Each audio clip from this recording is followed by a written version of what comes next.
Hey everybody, welcome to Morphin Grid. I'm Josh. I'm Jake. And this is episode 36. Take two. Take two? Take two. We're watching Birds of a Feather today. Aired November 22nd, 1993. I almost said 2013, but that's wrong. That's patently ridiculous. So, the reason this is take two is because we had a fun cacophony of technical issues when we tried to record it last time that ended... We were just destined to not record on Tuesday. Yeah, so the problems started with Josh's computer passing out and ended with us recording on my computer and turning the whole thing into just meat moops. Literally every time we talk, it just went. Boop, boop, boop, boop. Yeah, it was like me, moop, me, moop. Like that was. It would take what we said, but instead of translating it into like the actual like audio, it just turned it into like we recognize there's a sound here and this is how loud it is, but we don't know what that sound is trying to say. So meat moop, meat moop, meat moop. Yep. We're on Josh's computer, which has some technical failings, but right now it's doing fine. We're not watching the episode again. I still have my notes. You guys should be used to this happening by now. This is like the third time. This is the third time this has happened. We have some plans. So here's the deal. Hopefully, this goes smooth. And then this one we might do one a week for a couple weeks. We'll have this one. We have the bonus episode if worse comes to worse. Hopefully we don't have to take like a full week off. We can sneak an episode out every week. But right now, the problem with my computer right now is that it's intermittently deciding it's going to charge, so sometimes it just won't. And if it decides that it's just never going to again, then we have a whole new set of problems. Yep. Other than that, we're doing okay. It was really disheartening for a while, and because like I have this idea for a new podcast, which we talked about in the first one, and I'm glad that got destroyed. Yeah, I would have edited it out anyway because I don't need that getting out in the air before I get it. But it's going to be a really involved podcast, and it's sad that my computer will not record. So I'm going to buy a new computer soon, so I can do this. I'm looking into a new one myself because even like. I want a new MacBook, definitely. Yeah. But, like, if I don't get that job, I can still use that money toward a Mac Mini, which is, like, affordable with the amount of money I have. Yeah, the only problem with the Mac Mini is you need to buy a monitor and a keyboard. I already have a mouse, but, yeah. Yeah. And I really hate PC keyboards, but the Mac keyboards are, like... kind of junky. $80. They are. So, they are. And I looked at, like, just to get a Mac display, the Thunder display is $1,000, and it's just a freaking monitor. Like, that's gross. So I'll just get a whatever. Because Mac Minis have an HDMI output. Like, you can just HDMI, so, like, it's better than, I have to shop around. Yeah. Anyway, enough about that. So enough about this. If you're new here, we are so sorry. This is episode 3 in a row where we have apologized to our new listeners, of which I'm sure there are hundreds. Nobody look into it. So if you're new, what we normally do is we pause the recording. We go watch an episode of Power Rangers. In today's case, it would have been Birds of a Feather. And then we come back and we talk about it for like 40 minutes to an hour. Today, we're going to present the Theater of Illusion. And then we're going to come back and we're going to see what happens. This could be a really fun episode. I'm hoping it's really quick because it's hot. It is. It's not going to get any colder. So, it's Morphin time!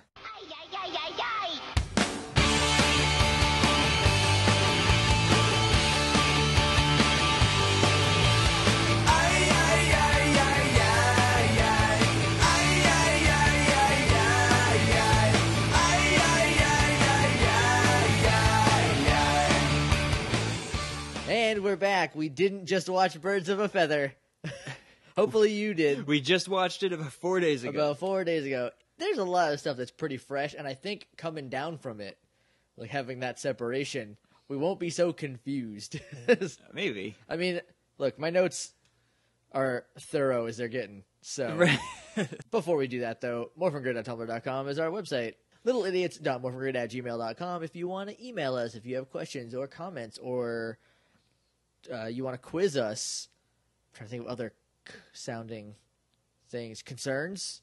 You have concerns about how good our podcast is. You're like, "Whoa, man, this is so good. I don't know what I'm going to do." And then finally, at Morphin Grid on Twitter. That's the best place if you want to. If you need 140 character, you need instant gratification. Yeah, that's the place. That's the place for you. We're also on iTunes. Leave us a rating and review, please. We haven't just tried politely asking, so maybe that'll work. Please leave us a rating and review.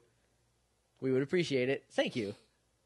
Yeah, that's it. Maybe that'll work. Also, we have new windscreens, so I don't even know if that came across because they're pretty good. We did another podcast test thing where we used them, and they sounded good. So hopefully, there's no more egregious and stuff.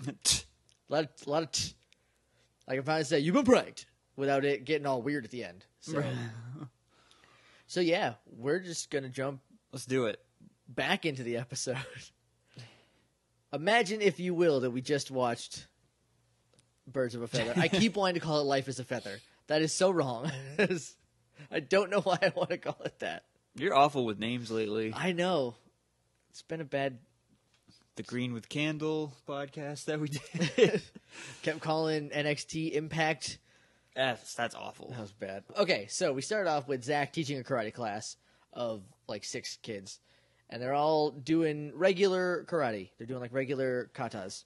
Yeah. And then Zach goes... Also, of note, Zach has karate pants. Yes, he Hashtag does. karate pants. And his main student is Cameron. I say main student because that's the one that we find out the name of. That's the one who is important for the rest of the episode. Right. That's his favorite student. He's like top of the class, I guess. Yeah. Because he's the one in the competition. Even though he has no confidence, kind of. His confidence is really dependent on the current moment. Like, he's fine, but then he's not. Like, he starts off not fine because Zach's like, hey, do you want to do that new routine? And he's like, are you sure you don't want Josh to do it? Nobody wants me to do anything. No, that would be a bad idea. Can you imagine you trying to do all those spins and kicks? No. I would pay dollar bills for that. How many? I do need a new computer. Oh, like 3? Oh. How much was entry to the competition? Imagine it was free. So that's how much I'm willing to pay. But you said that's not dollar bills at all. $2 dollar bills or one $2 bill. Your choice. I'll take a $2 bill. Okay. I think I have one of those. I can't give that to you. My Uncle Mitch gave it to me before he died. Yeah, no, keep that. Can't give you that one. I don't need that. So anyway, let's bring it back up for a second. So Cameron does the what is this style called? I'm blanking. Hip hop keto. Hip hop keto. He's doing the hip hop keto routine. Keto. Hip hop keter. And he falls at the end. Like, he does it fine. Except for the last, like, spin kick? I think it was a spin, or it was like some... Was it a tornado kick? I feel like it was a jump. It definitely was a jump. I don't know if there's anything else with it, because he just landed and ate ground. And then, so he's like, oh, man, I'm terrible. I'm going to lose forever, or whatever. Because, you know how everything is permanent when you're a kid. And so then Bulk comes in, and Bulk does not help because he's Bulk. So he's like, you're going to go down so much because I got a new protege. His name is Biff. And he's wearing the same thing that Bulk is wearing. He has, like, the same green vest over a tie-dye shirt with a B on it. He does, doesn't he? Yeah. It was B for Biff. For Biff, which, do you think in the writer's room they're like, Bulk comes in... What came first? Were they like, Bulk comes in with a kid named Biff, and like, what if he's dressed the same because they both are beasts? Or it's Bulk comes in with a kid wearing the same clothes as him, right? And then someone said, well, what's his name going to be? Because it has to start with a B to have the same letter. Which do you think came first? Probably that second one. Second one, they're like, he's dressed the same. Dress him the same. Well, we gotta name him Biff then. What's a good fighting name? Biff. That always works out. Biffs always go far in life. So depends on the timeline. That's true. That's very true. So Biff is kind of like boring. Like he's like a generic bully kid. Yeah, like there's nothing until the very end. There's nothing about him that is like unique. He is just a stock bad kid. He's got a dumb haircut where it's a bowl cut, but then they pulled the tops up and shaved under it. So like it's sort of like like his head is shaved, but then he has hair drapes going down. And then sometimes he slicks them back too. Yeah, I think that was in the competition. Yeah, so they don't flop around. So it's not and in smack his face. him in the eyes. Yeah, and then he has like he has fingerless gloves, which he wears the whole time. So he's got like he does this like really junky, intimidating karate. Like because he's supposed to be like really good at karate, from what I gathered from the scene. Yeah, but like his punch combination was just like. It was really regular. You know P90X? Yes. I don't remember what the move's called when they just punch and then like they keep getting faster. Oh, I don't remember what it's called. When you go super fast, everybody just looks like an idiot. Yeah. It was like that. That was in Kendo? Yeah, Kempo. Kempo X. X stands for extreme. Or times. Kempo times. So then we jump up to the moon, where the weird. This is a weird episode. We should have prefaced this by saying this is a weird episode. Maybe we did. We might have before. This is a weird episode, you guys. This is a weird episode. There's a lot of things that just are. I can't explain. I just can't explain why they did a lot of things. So starting with this, we start with Rita, like yelling at the planet Earth. Because Finster sent a monster down. Yes. Right. So, but she didn't know it was Finster. She did. Not right away. She said Finster sent the hatchling to Earth. Because we don't see Finster this episode. No. We just hear about him. Is this the one where she says, "For my birthday"? No, that was a different episode. That was a different episode? Yeah. Because we see Finster make that monster. Do we? Yep. Okay. So Finster sent down the Hatchosaurus, and in my notes it says Hatchosaurus in quotations and then question mark, because I did not hear what she said. It was definitely Hatchosaurus. Yeah. We go back down to Earth where Cameron is now sort of confident because Zach's like, I'm gonna be there. Don't worry. Right. So then we cut to the next day, and this is a weird editing choice that they make because they're in the juice bar. The competition takes place in the juice bar, obviously. And so they walk from one side of the juice bar to the other side. But halfway through, they change days. Yeah. Like they cut during a walk. Yep. I don't know why they would do that. And not, like, why didn't they go, like, have him go, I'll definitely be there tomorrow, and then go up to the moon and come back? Like, I don't know. It's weird. It's just a weird editing choice amidst a sea of weird stuff. Okay, so then they go to the next day, and the only reason I could tell it was the next day is because Zach has different pants on. Right. He has striped pants and like a black shirt, or a striped shirt and black pants. And then the next day, he's wearing the opposite. He turned his pants into shirt and his shirt into a pants. And then my autocorrect, instead of saying Zach has new pants, it says Alpha's new pants. No idea why. This is the next day. All of Zach's friends are there. So then Jason's walking in, because they're all hype about the competition. Jason's walking in, and he gets a phone call from Zordon. Zordon texts his morpher. Not his morpher. God, his communicator. That's the one. He gets a page. Yes, I feel like we've talked about this like a dozen times. Jason is the only one who gets it, though, which is awful convenient, because he's the only one not near a bunch of people. So is Zordon, like, watching them? He's like, oh, I'll just text Jason, because Jason's not there yet. Right. Or is he like, I'm only going to talk to Jason, because he's the leader. Forget those other nerds. Well, Jason was, he was just by himself in the doorway. Yeah. I'd like to think that's why. Maybe. It gets weirder, though. Oh, lots of weird stuff. Lots of weird happens. stuff. Okay, so especially in regards to Jason and decision making. So he goes over, he's like, guys, we got to go, Zordon. And Zach goes over to Cameron, and he's like, I got to go, it's an emergency. And Cameron gets mad at him, like super mad, super quick. And he's like, I can't do this without you, Zach. Like, he's telling him that he's going to fail on purpose unless Zach is there. Like, it's like, okay, kid, first of all, like, emergency is an emergency. Like, you can't... Right. Like, what if the emergency, instead of being like, I have to go save the world from a giant monster, what if the emergency was my parents were in a car crash or something? And then Cameron is still, like, mad at him. You said you would be there. Ugh. It's always about you all the time. Oh, children. Okay, so then we go up to the moon again for 1 second where we find out that the Hatchosaurus... Okay, they reveal that the Hatchosaurus is controlled by what Josh and I thought for at least the next 10 minutes was the Partyatron. Yep. Which would have been a very different episode if this thing was controlled by a Partyatron. Partyatron sounds like a fun guy. So now that we know there's the Partyatron, did we... Okay, I can't remember for the life of me. Did we find this out from Rita or Zordon? Did they teleport back to the command center and Zordon told them about the Partyatron? Yes. Or did Rita say Partyatron first? I think Zordon said it first.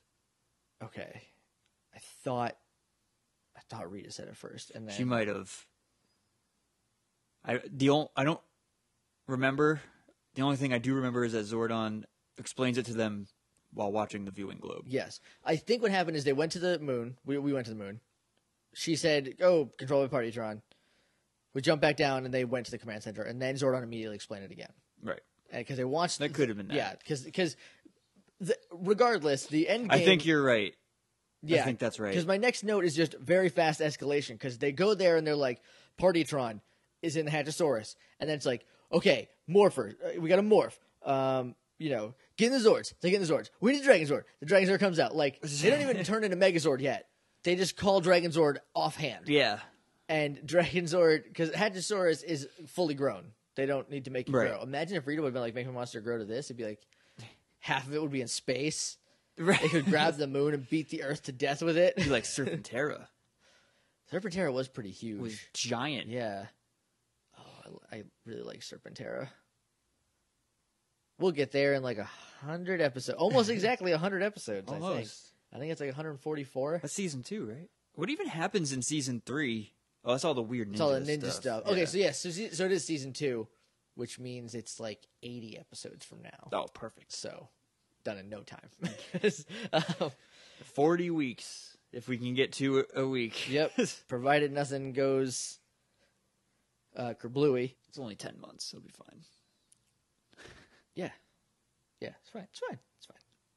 So, it's a singles fight. They're all in their Zords fighting the monster, just not Megazord, which is awesome. It's like my favorite thing that they do with the Zords, because like it shows that they're not just like parts to put together. Right. Like in Zeo, they never once. Well, it's because 2 of them have to be dragged out. Yeah, 2 of them need to be pulled by better Zords, which is hilarious. Yeah, it is funny, but very dumb. So, also of note, everybody's got lasers because Dragon Zord like grabs it in a chicken wing, grabs Hatchosaurus in a chicken wing, and everybody just starts shooting lasers at it. Except for a Mastodon that blows ice mist at it, and then Tyrannosaurus who barks at the ground, and then a bunch of dust just comes up. This is the first time that I saw that when he yells at the ground, it's not just him like pointing it down and there being a noise. There's like circles, like concentric circles. Yeah. So like there is a thing. Right. It's just it makes a very concentrated earthquake, I guess. Then the weird thing happens, okay? And I say the weird thing, but I've already said the weird thing a million times. We should point out, did we point this out? I don't remember. That while they're watching Hatchosaurus in the viewing globe and Zordon is explaining it to them, Zordon tells them how to kill it. Yes. He tells them the step-by-step directions on how to kill the Hatchosaurus. How to kill Hatchosaurus. No mincing words. You need to kill Partyatron. You need to go inside and kill Partyatron. Like, verbatim. That's what he said. Which Josh pointed out in our last time through, that maybe Jason's just like, no, Zordan, I'm not falling for your tricks again. But this is Zordon. This is Zordon. Because he's like, this is how you do it. And instead, they blow him up with lasers to kill him. Yep. Right. Okay, and then this is like Because the other weird stuff that's happened so far is like prelude to weird. It's not necessarily weird by itself, but it's strange. This is the straight up weirdest thing that happens. Zordon, it cuts back to Zordon. They blow up Hatchosaurus. Cuts back to Zordon. Zordon says, Alpha, get them back here. Well, it cuts to Rita first, doesn't it? She's like, you think you won, but you haven't. Oh, right, because of the spell. That is this episode. Yeah. No. That's later. That's later? That's later, according to my notes. I thought it went back to Rita before it went back to the command center. That's why it's so weird, because that usually it jumps up to the moon, and that's like time is different now. We are later. This time it didn't do that. It jumped right. It literally cut to Zordon going, get them back here right now. Not like get them in here. Get them back here. As if he's pulling them back from their Megazords or from their Zords. But they're all wearing different clothes. Yeah, it's a different day. Because it's a different day.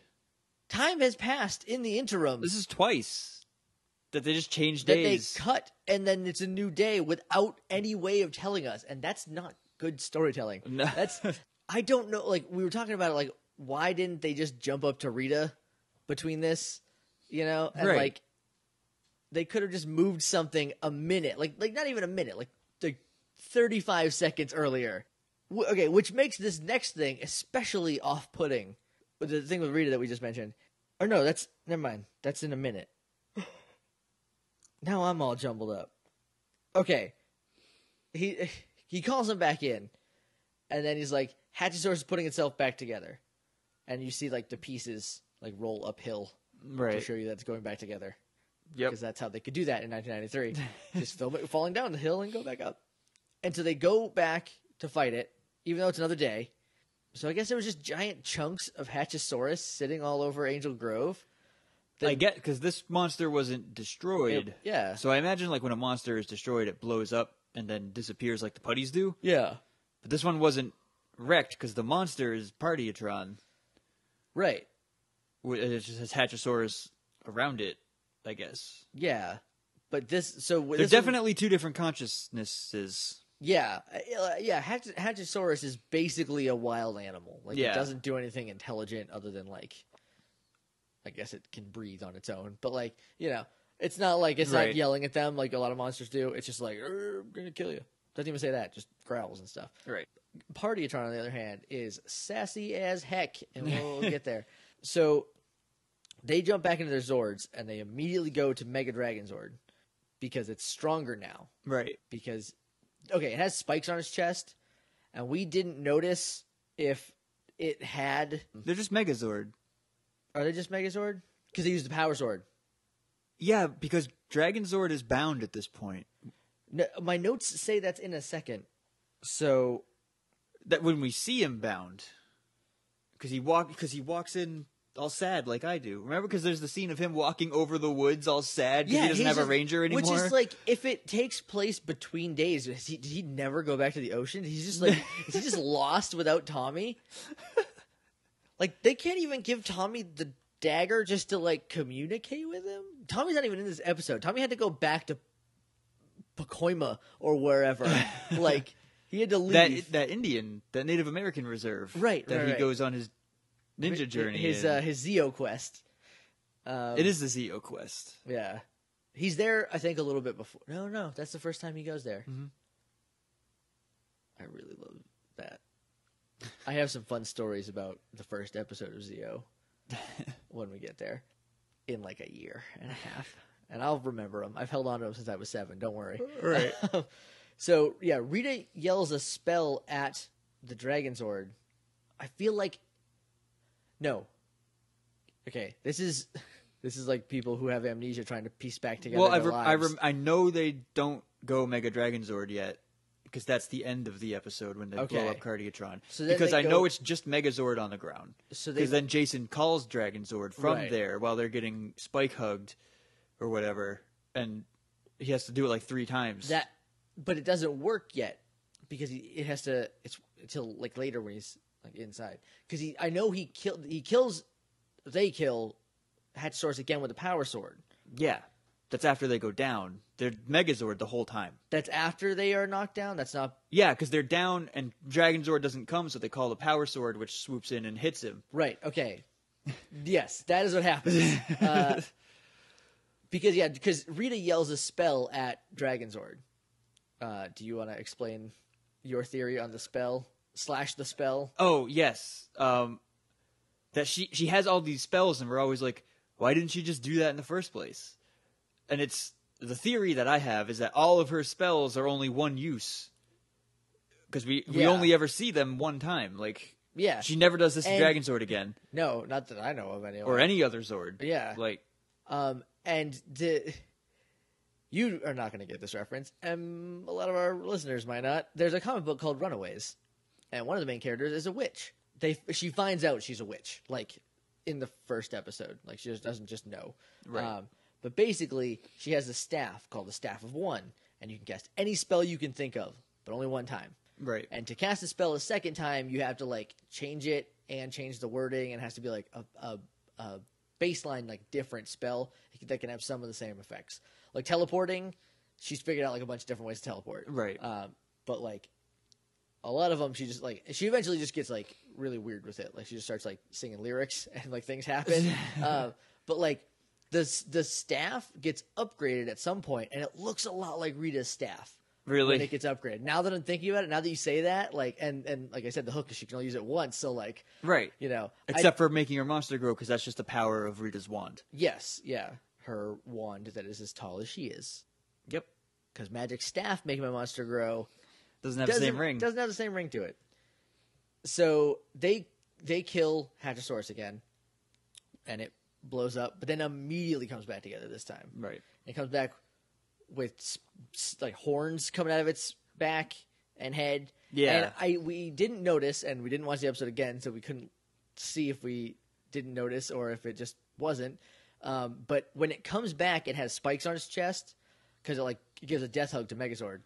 And neither of us know if it had those before I don't remember. But it coming back this time with more stuff makes me feel like it upgrades each time. Right. Like it's resetting your PC and it installs all the Windows updates. Yeah, exactly. Oh, Rita's monsters run on Windows. At least Partyatron. And, like, Partyatron's probably Linux. So now they knew about Partyatron the whole time, which they shouldn't have revealed Partyatron until after the first time they killed Hatchosaurus. When it came back together, yeah. So there's a lot of really weird editing and storytelling issues in this episode so far. Yeah. But now they know about it. So I feel like the Power Sword is just like, Jason, like, well, fine. I don't want to go in there, so I'm going to try to just slash through it. Maybe I can just cut it, and I'll get lucky, because I know about where the heart is. Because at this point, Billy has said Cardiatron. That was back at the command center, I think, before they go back to fight him again. Yes, and again, we explained this better the first time through. Yeah. But Billy does say Cardiatron, because it's wrapped around a heart. And that's the first time Josh and I were like, oh, yeah. Not Partyatron. Now it's a boring monster. Now he's a lemon. I was about to say it's Partyatron time. All of the Tron time. Nope, that didn't work. That did not go the way I planned it to. We'll take he's a lemon, and we'll pretend I didn't say that dumb thing. Yep. I probably won't edit it out. Yeah. Oh, yeah. Also, Jason yells "Bird Bran." Oh, we did get this. We did kind of mess up the order a little bit. Oh, I know we did. We're all over the place. Oh, maybe it's not messed up, but it is.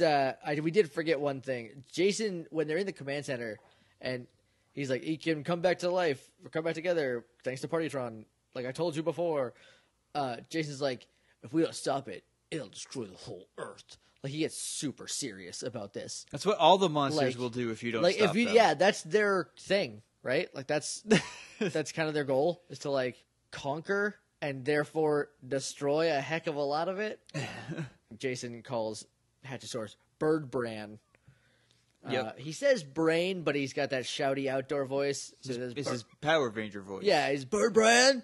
Like the eye is hidden in there. It's a very subtle eye. So then, Dragonzord is walking because he's all sick and sad. He's bound. He's bound, and he's still sad about Tommy. Yep. And so he's walking like Josh does when he gets up too early in the morning. Hands straight down. Hands straight down, head looking at the floor, barely picking your feet up. I got up really nice this morning because I bought oatmeal. and I was excited to eat it for breakfast.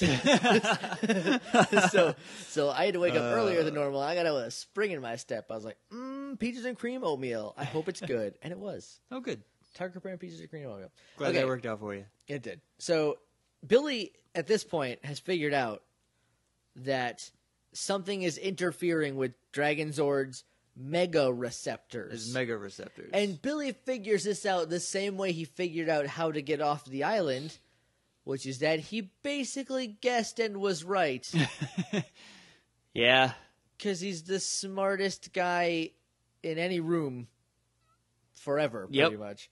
Yeah, like, it's really weird because they just literally say out of nowhere, and then, like, he figures out, like, the outside energy source is coming from Rita, and, like... Well, doesn't Jason yell, like, Rita must have cast a spell on it? I think so. It's not outside the realm of possibility that they would just But when Kimberly loses her spinning wheel, it's not Rita. Stole it. Someone stole it. Someone carried a 200-pound Maybe that was the wheel. straw where they're like, it's always going to be Rita. Right. if it's my spinning wheel, it's going to be Rita. But then later, in the Calamity Kimberly episode, like, there was an earthquake, and even though in the past she's been like, earthquake, it's Rita, this time she was like, just my luck. You know, like, they're kind of wishy-washy about it. Yeah. Like, they're always right about what it is, I think. Because I think that earthquake was just an earthquake. Maybe. Because it just broke her mirror, right? Yeah, that might have been. They were really weird about it. Point being, Billy figures it out. Jason agrees. He jumps out of Megazord. Right, he just says, like, I guess I gotta go in, or something. Yeah. Like, he's tried everything he can think of. yeah, he doesn't want to go in there, but he's out of options. Right, so he just jumps down things' throat, where we find out that Cardiatron is Sassatron. Sassyatron. Because this thing is like, I don't know, like, it's talking to Jason while it's, like, attacking him, and it's basically just like, you're so lame. Like, it's like Lumpy Space Princess. Like, but, like, instead of having, like, that, like, the lumpy voice, it's just a higher pitched voice. But it still says, like, you know, oh, what a loser. You're never going to beat me. Like, I don't know. I love Cardiatron. I love how sassy he is. It is. It's a heart monster. It's a heart machine. It's a heart computer. Is it a computer that is a heart, or is it a computer that wrapped itself around a heart? I don't know. Because my first... They never say. I'm going to assume it's a heart that is a computer. Okay, my first theory was the opposite. Like, when we first saw it, I was like, this thing wrapped itself around Hatchosaurus's heart. Which makes as much sense as the other thing, but I mean... It does. You know. Dragonzord falls over at some point. He's just so sad. He's just so sad. Tommy... It's a bad episode for Dragonzord. Yeah. Tommy left without any explanation. Dragonzord doesn't know why. Nobody told Dragonzord that he doesn't have powers anymore. He has to listen to Jason now. Like, it's like, oh, quit shouting at me. I'm right here. Like, Jason has the power to control him, but Dragonzord doesn't have a ranger anymore. Right. He doesn't have a guy to call his ranger. You know, he just doesn't... And I feel like in the source footage... Like, he's legitimately sad because Barai died. And they're sentient. Yeah, and they're sentient. Tomato, whichever one you prefer. Yeah, I've heard it both ways. But yeah, like, he's just so sad. And then, so Cardiatron eventually gets Jason, like, all wrapped up in ventricles. Ventrenticles. Ventrenticles. Because they're tentacles, but they're from a heart, so I called them ventrenticles. Oh, no. What have you done? Did you delete your notes? No, I didn't. Oh, thank God. I just accidentally tried to make a new one. I thought I deleted it. That would have. So Jason is all tied up in ventrenticles, and he calls on the shield. He's like, I'm gonna power up, or yeah, he's like, level up, and then he puts a shield on, and then breaks free, and that helps. And then Dragonzord the spell. Yeah, it's just like, oh, because now he has the power. So now he is the Dragonzord's ranger, and now the Tyrannosaurus doesn't have one. Right. Like, he can be one or the other. Yeah, okay. I'll take that. Yeah. So he puts a shield on, and Hatchosaurus, or Cardiatron rather, like, gets knocked out of Hatchosaurus. Like, I think Dragonzord, like, tail whips it or something. I think so. Because Hatchosaurus is not destroyed. Cardiotron just comes out. Yeah, because they're in the park. It's Jason and Cardiotron fighting in the park. Maybe he just punches Hatchosaurus in the gut and he throws him out. Through the mouth. He just steps really hard. He's like, oh no, barf. Oh, my heart fell out. That's not should good. Get that looked at by Finster when I go back. Get a checkup. So then Jason's fighting Cardiotron. He's dual wielding, which is all it took to kill it. He's like a laser, like a lightsaber version of his sword and the Dragon Dagger, and I don't know if he does like an X slash or just stabs it or what. I hope it's an X slash. Yeah. I don't really think it was though.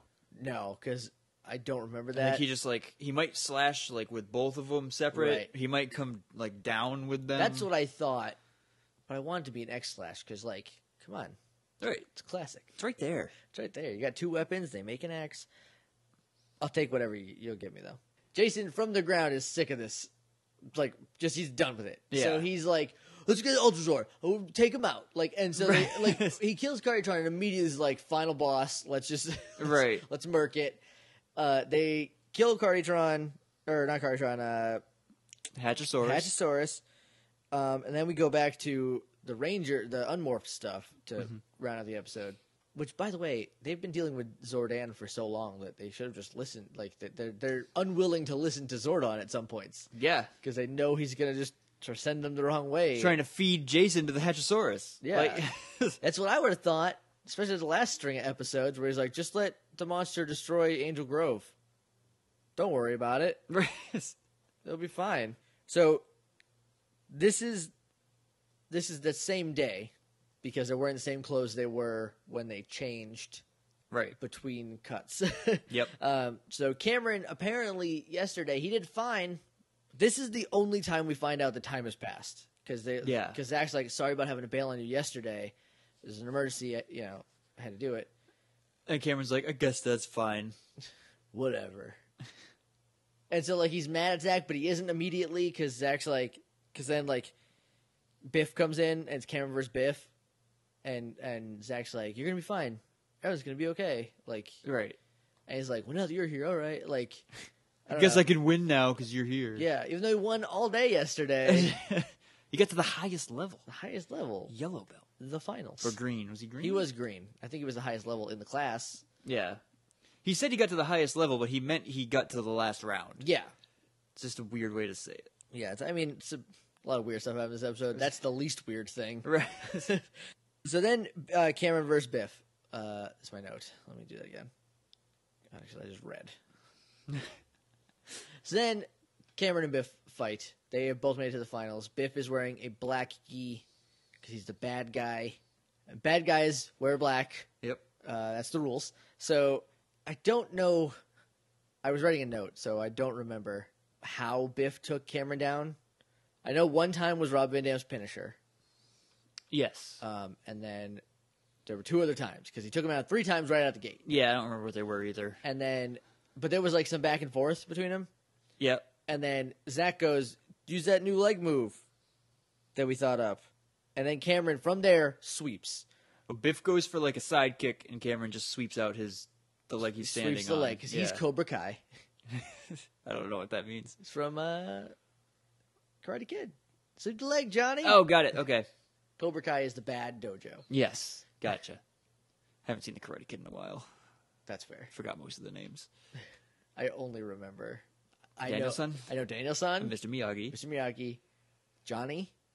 And Cobra Kai. And Sweep the Leg. That's all that I remember. And the wax on, wax off. Wax on, wax off. But that's pretty own much thing. it Yeah. from Karate Kid. So he does that. He does the leg move that they thought up, which was sweeps the leg. Yep. Very unique. Very new. Then Biff, hasn't been knocked down. No, he's mad. In, the whole tournament. He is just undefeated, untouchable. Yeah. He's Undertaker, 20-0.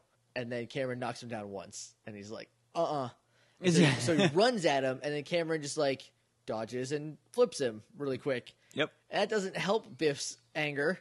He doesn't flip him. He just, brushes his shoulder and it knocks him down. He, bullfights him and just kind of, pushes him over. Yeah. Which counts as a takedown because Biff goes down. Then the last time, it is a flip. It's an arm twist thing. Yeah. like a judo kind of arm toss. Sort of, yeah. So it goes to judge's decision, and Cameron wins. Yep. Cameron did it. Cameron won. The trophy, I don't even know what he won. They won the competition. The competition. At one point, Skull hits Bulk in the stomach, and then switches place with a kid and points at the kid to place blame on him. I love the idea that Skull's like, I will throw this kid on the bus. I don't know who he is. I don't care about him. So yeah, I didn't even notice the first time through that it was all tied up. I didn't even notice that. Yeah. So, yeah. And then Zach comes up afterwards and he's like, "You did it because you believed in yourself." And then a rainbow shot across, and it was like, "The more you know." 'Cause, like, I guess like that's the most Power Rangers episodes have like a moral to them, but they never come out and just say it. Right. Like, and if they do, it's like after we've seen it enough to like get it. But like, there was never any time where they were like, "You need to believe in yourself." Yeah. Like well, Cameron either did or did not. Yeah, like alternately. The real moral is even if your friends aren't there for you, like they're still there for you. Yeah. Like even if something else comes up, they're still like behind you, you know? Right. Like that I picked up, but that's not the moral they wanted me to go home with. Nope. But then it freeze frames on them all laughing about him winning and believing in himself. Because that's hilarious. Because obviously. That's so funny. So that's it. That's the end of this episode. Birds of a Feather. Any final thoughts? Nope. I was 1 second away from I was delivering trying to think of something, but no. I mean, we're sorry if this is not a good episode. Yeah. Maybe I'll put I don't sound feel effects like in I it. said nearly enough. I don't this think episode. you said anything. I did. There was a lot of yeah and ha ha ha. That's true. I'll copy your laughs and put them in more. That won't be robotic at all. Nope. The first time they'd be like, okay, that's fine. Like, that's the same laugh as the last time. That's the same laugh as the one from a second ago. That wasn't that funny. Why is he laughing the same laugh at it? Anyway, that's it for us for today. Yep. MorphinGrid.tumblr.com, littleidiots.morphingrid@gmail.com, @morphingrid on Twitter. We're on iTunes. If you want to leave us any reviews, that would be sweet. Please and thank you. Hopefully, we figure out what to do. We get this resolved. We're kind of like, okay, look, I hate doing this. I hate it when we have to do an episode again because it's always forced. Yeah. And it's always stale, and you never say anything. It's literally just me narrating because I have notes. Because you have the notes. If I didn't have notes, if this would have been the episode, I said stuff. I talked about Dragon Zord being sad and stuff. So, I had to prompt you for a couple things, though. You did. Which is fine, because like if this was the episode I didn't take notes on, it would have been it might have been we probably would have had to watch it again. Probably. Yeah, if you didn't take notes. Or it would just been us going, Dragon Zord was sad. I don't know. Fell over, like he's a giant chicken with a mountain that he came out of. Which I don't think we talked about that until right now. No, yeah. That's why he's the Hatchosaurus. He hatched from a mountain. He hatched from an Asaurus, which is Latin for mountain. No, it's not. It's Latin for lizard. It's lizard. Anyway, that's gonna do it for us for today. I'm hoping this never happens again. I don't want to do this to you. I don't want to do it to me. I don't want to do it to Josh. I don't want this to happen. I don't want. Yeah, we're kind of racing his battery, which is now at 59%. Yeah, we're gonna call it quits so that if I can't get it to charge tonight, I should still be able to at least drop boxes too. So I can upload it. So I can edit it tomorrow and then upload it for Monday. Yep. I have to upload it from my computer. That might be fun. Anyway, thanks for listening, and until next time, may the power protect you.